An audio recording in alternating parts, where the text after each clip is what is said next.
சூர்யா வந்து ரொம்ப டென்ஷனாக இருக்கிறத பார்த்து மகா வந்து அந்த டிசைனை நான் பண்ணி தரேன் அப்படின்ற மாதிரி சொல்கிறாங்க.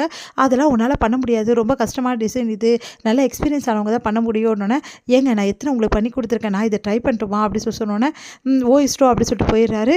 அடுத்து வந்து சூப்பராக வந்து செம்மையாக பண்ணி அழகாக வந்து டிசைன் பண்ணி வந்து நம்ம மகா வந்து கொடுக்குறாங்க சூர்யா கிட்ட.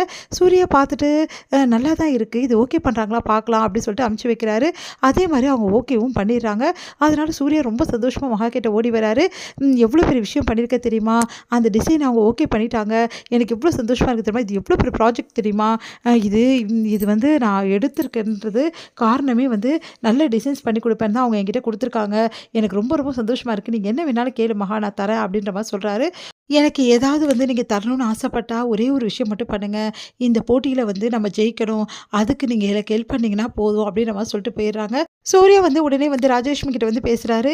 இந்த மாதிரி இந்த நான் வந்து ப்ராஜெக்ட் ஒன்று வந்து எனக்கு சக்ஸஸ்ஃபுல்லாக முடிஞ்சது, அதுக்கு காரணம் மகாதாமா சூப்பராக வரைஞ்சி கொடுத்துட்டா டிசைன் அப்படி சொன்னோன்னே, சரிப்பா இப்போ என்ன சொல்ல வர, நீ இந்த போட்டியில் வந்து ஜெயிக்கணும்னு சொல்ல வரியா அப்படின்னோடனே, அதெல்லாம் ஒன்றும் இல்லைம்மா, நான் அவங்க கொடுத்த ப்ராமிஸ் தான், கண்டிப்பாக வந்து நான் அதில் ஜெயிக்க மாட்டேன், அதுக்காக மகாக்கு எதாவது பண்ணணும், அதுக்கு மட்டும் எனக்கு பர்மிஷன் கொடுங்க அப்படின்னா, சரிப்பா நீ மகாக்கு என்ன வேணாலும் பண்ணிக்கோ, ஆனால் ஒன்று கண்டிப்பாக இந்த போட்டியில் நீ ஜெயிக்கக்கூடாதுன்னு, சரிம்மா அப்படி சொல்லிட்டு அவர் போயிடுறாரு. மகா நீ என்ன பண்ணாலும் சரி, நீ நினச்சது நடக்கவே நடக்காது, என் பையன் கூட சேர்ந்து நீ வந்து அந்த பெஸ்ட்டு கப்புள்ன்ற விஷயத்தை நீ வாங்கவே முடியாது அப்படின்னு சொல்லிட்டு ரொம்ப சந்தோஷமாக ராஜலட்சுமி மனசில் நினைக்கிறாங்க.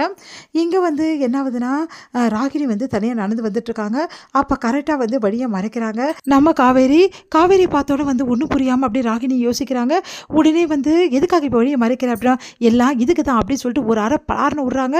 ஏய் எவ்வளோ தைரியம் தான் ஏன் மேலே கை வைப்ப, உன் மேலே கை வச்சதுக்கே இவ்வளோ வந்து பேசுகிறியே, என் உயிரையே நீ எடுக்க பார்த்தியே, உன்னை என்ன பண்ணலாம், நான் ஒன்றும் பண்ணலையே, நீ என்ன பண்ணலையா, நீ தான் என்னை தள்ளி விட்டேன்னு எனக்கு நல்லாவே தெரியும், தெரிஞ்சு தான் நான் அமைதியாக இருக்கேன், அது எதுக்கு தெரியுமா, உன்னை சாதாரணமாலாம் விடக்கூடாது, உனக்கு எங்கே கொடுக்கணுமோ அடி அங்கே கொடுக்கணும், அதனால தான் நான் அமைதியாக இருக்கேன், எவ்வளோ தைரியமாக இருந்தால் என்ன நீ வந்து தள்ளி விட்டுட்டு கம்முன்னு இருப்ப, உன்னை நான் மாட்டி விட முடியாதுன்னு நினச்சிக்கிறியா, ஒன்றுமே இல்லை, விஜய்கிட்ட நான் ஒரு வார்த்தை சொன்னேன்னா உன் கதை முடிஞ்சிடும், உன் பேரை நான் சொன்னேனாவே உன் கதை முடிச்சிடுவார் அவர் தெரியுமா, போனால் போதுன்னு விட்டால் ஓவராக பண்ணிகிட்ருக்க, என்ன நினச்சிட்டு இருக்கோம் மனசில், என்னை தண்ணி விட்டால் நான் செத்து போயிடுவேனா, அப்புறமா நீ நல்லா இருக்கலாம் நினச்சிட்டு இருக்கியா, இங்கே பார் நீ எதுக்காக இதெல்லாம் செஞ்சேன்னு எனக்கு தெரியாதுன்னு நினச்சியா, நானும் விஜயும் இங்கே சந்தோஷமாக இருக்கிறத உன்னால் தாங்கிக்க முடியல, அதனால் தாங்கிக்க முடியாமல் தானே இவ்வளவும் செய்கிற, நான் தான் உன் வாழ்க்கையில் தலை இல்லைல்ல, நிவின் பக்கமே நான் வர்றதில்லை, நீ நிவினை கட்டின்னு கல்யாணமாக பண்ணின்னு சந்தோஷமாக இருக்க வேண்டியதானே, ஏன்டி தேவையில்லாமல் ஏன் பேச்சுக்கு வர, நான் இங்கே வந்து நிம்மதியாக இருக்கலாம்னு நினச்சா இங்கே வந்து தொல்லை கொடுத்துட்ருக்க,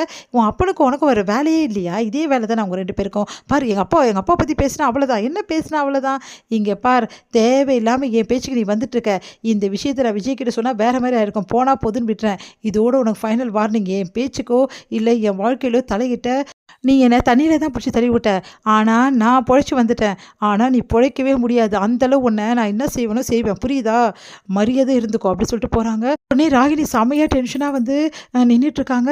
அப்போ கரெக்டாக வந்து அவங்க அப்பா வராரு. பார்த்துட்டு ஐயோ அப்படியே கண்ணத்தை வச்சுட்டு உட்காந்துருக்காங்க. ராகினி என்னம்மா நடிச்சிட்டு இருக்கீங்க அப்படின்னோடனே அப்பா அப்படின்னு சொல்லிட்டு ஓடி போய் கட்டி பிடிச்சிட்டு அழறாங்க. உடனே நடந்த விஷயத்தெல்லாம் சொல்கிறாங்க. ஏம்மா இப்படி அவசரப்பட்ட, தேவையில்லாமல் அவசரப்பட்ட, அவகிட்ட எதுக்கு வாங்கி கட்டிக்கிட்ட, அப்பா தான் நான் இருக்கேன்னு சொன்னேன்ல, ஏன் இப்படி பண்ணுற அப்படின்ற, சரி கவலைப்படாத நான் வந்துட்டேன்ல, அவளை நான் கவனிச்சுக்கிறேன் அப்படின்னு சொல்லிட்டு பசுபதி வந்து சொல்லிட்டு இருக்காரு. இதோட முடியுது.